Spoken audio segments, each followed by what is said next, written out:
Welcome back to Fab Automotive Detailing. You guys, this video, I'm going to tell you 10 things that I hate / dislike, because hate is a strong word, about some detailers.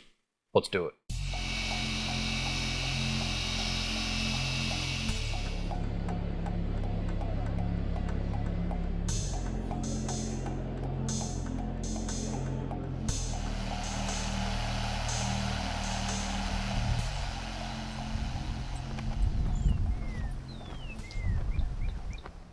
So in this video, guys, I'm going to tell you the 10 things that I dislike. Hate's such a strong word, but people love to see that in the title. It draws people in. That I dislike about detailers, you guys. I own a small business where I go around and I sell detailing supplies, products, accessories, tools, stuff like that to dealerships, body shops, detail shops. I deal with detailers each and every day. I watch detailers on YouTube also. So number 10, unfriendly and unapproachable.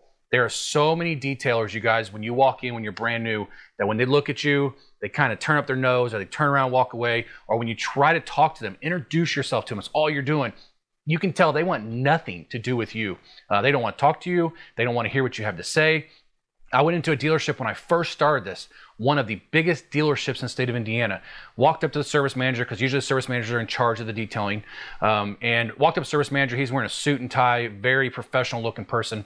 Hand my card to him, hand my magazine or my pamphlet to him that I hand out with prices and stuff like that. He hands it right back to me. He says, I don't want to try anything new. I know that I'm overpaying a lot on all my products, but I've had the same guy for all these years. I'm not willing to try anything new. Don't ever worry about coming back here. And I was like, okay, thanks, you know, and I went about my way. He could have been a little bit more professional than that, that's for sure. He could have said, you know, I'm just not interested in the products. I appreciate you stopping by, something like that. But there's shops that I go to. I have amazing customers, you guys. This is a list of some detailers. Just remember that. I have shops that I go into that have multiple detailers that half of them are awesome. Come in on the truck, talk to me, they buy. Sometimes they don't. Sometimes we just talk and that's it, and then I leave. But then the other detailers, that they look at you and they just look away. And they don't talk to you, they don't come on your truck. So number 10 is unfriendly / unapproachable. Number 9 is they do not dilute their products properly. Not all. Some dealerships, some detail shops, some body shops, they do. They pay attention. But some don't. And this is my best example. Cheater wax, right here. This is a fantastic rinse aid, you guys. Spray it on, rinse it off. If you flood the panel, it will sheet the water right off and you barely even need a drying towel. But if you just spray high pressure water on there, it's gonna beat up like crazy and then help you with the drying process. This is 2 ounces in a 32 ounce bottle. So you need 30 ounces of water, 2 ounces of product. I cannot tell you how many places have come to me and say, man, I love this stuff, but we just go through it like it's water. And I'm like, are you diluting it? Well, no, I don't want to dilute it. Well, you should dilute it. You only need 2 ounces in a 30 ounce or 32 ounce bottle. That's it. You can make this bottle, make 16 of these bottles. So yeah, I get people complain all the time about this or degreasers, about, you know, this didn't do this, or this isn't lasting as long as I think it should. And then, well, how are you diluting it? Well, I'm not diluting. I'm using it straight. I can't tell you how many, especially dealerships, they don't dilute their products. They just go with the flow, fill their bottle, and they go. And that drives me nuts because, yeah, is it good for me? That's best case scenario for me. It really is, because then I sell more product. But at the same time, I want my customer to be satisfied with the product that they buy and know that, hey, I can buy this product and I can stretch it because I can dilute it, you know, really, really high. So that is number 9 on my list, is I don't dilute products properly. Number 8, use products in ways that they are not designed to be used. Now, sometimes that works. Don't get me wrong. I have used products that weren't made for certain situations and it worked fantastic. But I've used products that weren't meant for something and did not work out too well. So my example of this is when I go into dealerships especially, but anywhere I go into, the first time I walk in, the first thing I do is I hand them a can of Diamond Clear. I give this out for free to them. I say, here's a sample can. This is what I would call the best glass cleaner on the market. I have many customers that use it. I gave a can to one of my customers, and the next time I came in, because normally what happens next time I go in, they usually buy a case, no matter who I give it to. They buy a case or sometimes 2 or 3 cases of it. Just by me giving them a sample. And I walked in, I said, hey, what'd you think of that Diamond Clear that I gave you last week? He said, it didn't work worth a crap. I said, it didn't? I said, you're the first person that's ever said that to me about that product. He said, yeah, it doesn't clean leather at all. And I said, well, it's a window cleaner. It's not meant to clean leather. Well, we don't use window cleaners for glass. We use it to clean leather. Situation right there where not using product the way that it's intended, but yet bad mouthing the product and saying that it didn't work. And I hate that when people don't use products for their intended purposes, and when it doesn't do what they want it to do, for example, the glass cleaner clean leather, they want a bad mouth or say, oh, your product sucks because it didn't clean the way I wanted it to clean. There's many other products of mine and other companies that people don't use properly that work great. There's some that they use and they end up leaving like white on plastic, like the black plastic, because they're using something they shouldn't near black plastic. That's just an example there because that has happened to a couple of dealerships I've been to. So yeah, number 8 on the list is using products improperly for uses that they are not designed to be used for. So number 7 on the list is they don't know how to do paint corrections. Now, I go to some of the best detail shops in the state of Indiana. These guys are amazing. Their paint work is just money. I mean, it looks so good. Then they ceramic coat it and the cars just look amazing. But then I go to other places, especially dealerships with younger guys that really don't know what they're doing. They pick up a polisher and then they complain because it didn't remove this scratch or it didn't do this or it didn't do that. That is a big complaint of mine because I think you need to be training. If you're young and it's your first job detailing, you shouldn't be picking up a polisher on a brand new car or somebody's car and go to town on it, because I have actually dealt with people that say that they're the best detailers ever, and I walk outside, the car that they worked on, the sun's hitting, and it's hologrammed so bad. So that's a big pet peeve, is people that they get mad because products don't work right in a paint correction stage, but yet they don't know what they're doing. I walk in, I see guys just like this, like this, like this, like this, and it's not removing what they want to. I say, hey, can I use that machine real quick? So I'll use it, do it, wipe it off. I'm like, man, you did a lot better job than I did. I said, because I take my time. You can't, those fast up and down sides, that's not doing crap. You're not accomplishing anything at all. So yeah, not being able to do a paint correction, but yet thinking that they can. So then they badmouth products, whether it's a compound, a polish, a finishing polish, an all-in-one, whatever, but yet they didn't know the techniques of using a polisher. So that right there is number 7. Number 6, not willing to learn something new or to train to learn something new or to learn a certain skill set when it comes to detailing. Many detailers are unwilling to train, to take the extra time to train, to learn something new. They all think that they know everything. In reality, none of us know everything. We all can definitely benefit from some type of training. I know a detailer right now that he is a trainer, but he also takes classes to learn. So not taking the time to learn to make your ability or your skills even stronger in detailing, I think is something that definitely deserves to be on this list, because when you're not training and you're not willing to learn something new, you're stuck where you're at. You can't advance your skills and to make yourself even better. And usually the people that aren't willing to train or to learn already think that they know everything as it is.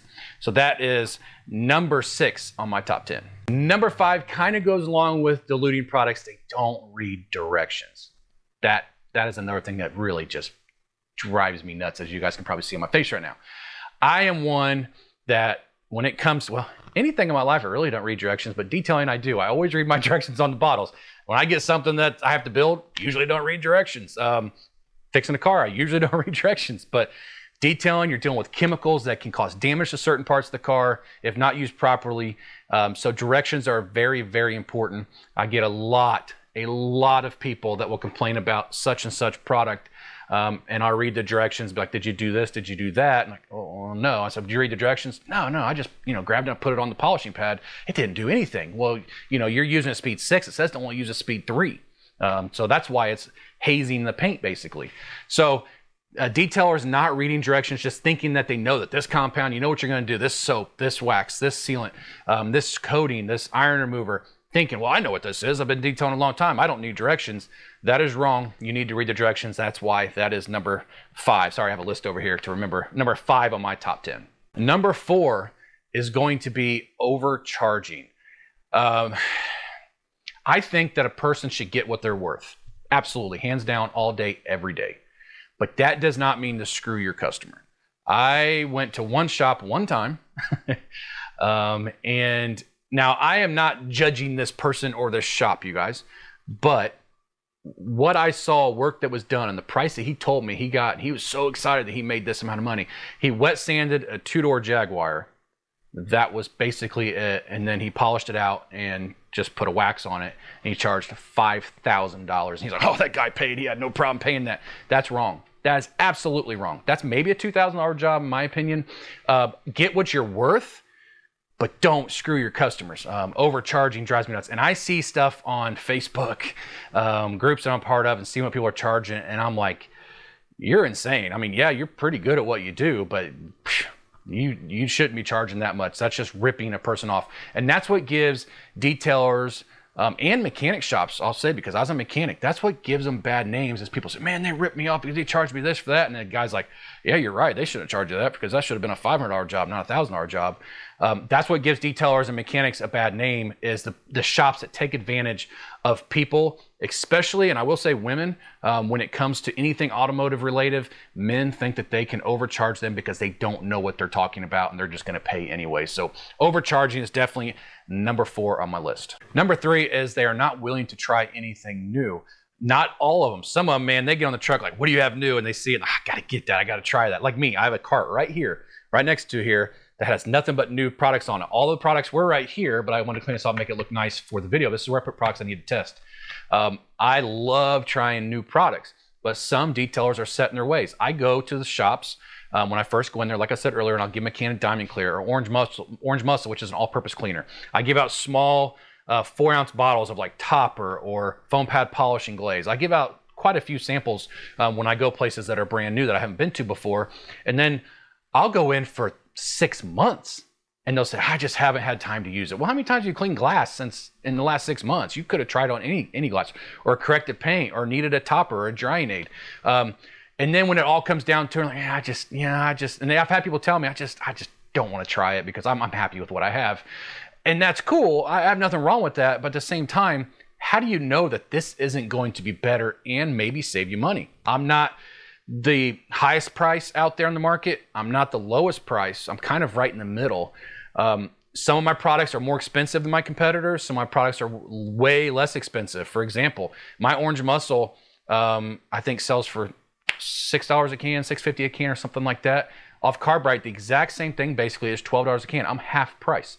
But they're willing to try that because the name that's on the bottle, and that drives me nuts. They're not willing to try anything new. And I give out these samples, which is money that I'm spending out of my own pocket. Just try it. Now, I've had detailers that have tried my samples and immediately said, okay, I didn't like this because of this. I'm like, thank you, man. I appreciate that. I love feedback. Or, hey, man, I want a gallon of this because I absolutely love this product right here. Some detailers try samples, and some detailers just won't. So that's why that's number 3 on my list, is they won't try anything new. Number 2 on my list, you guys, and this is a big, oh boy. I don't want to say anything wrong when I do this, because I have fantastic customers. I mean, amazing customers, you guys. I'm so thankful for the customers that I have.